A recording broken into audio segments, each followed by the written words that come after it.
रे bro? अभ्यास करतोय. हे कोणाची वही आहे? मित्राची.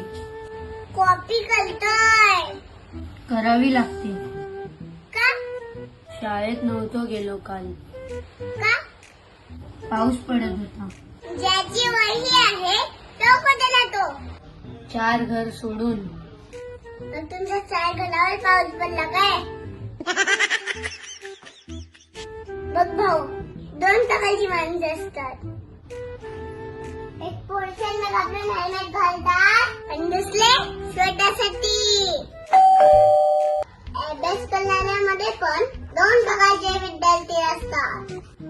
एक टीचरला बघून अभ्यास करतात आणि दुसरे आपल्या स्वतःसाठी.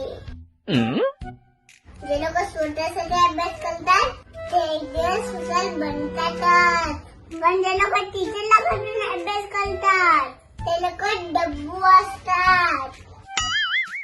उद्या माझ्या मैत्रिणी बोलल्या तर किती डब्बू खाऊ, तर मला चालणार नाही. कॉपी नको बोलूस.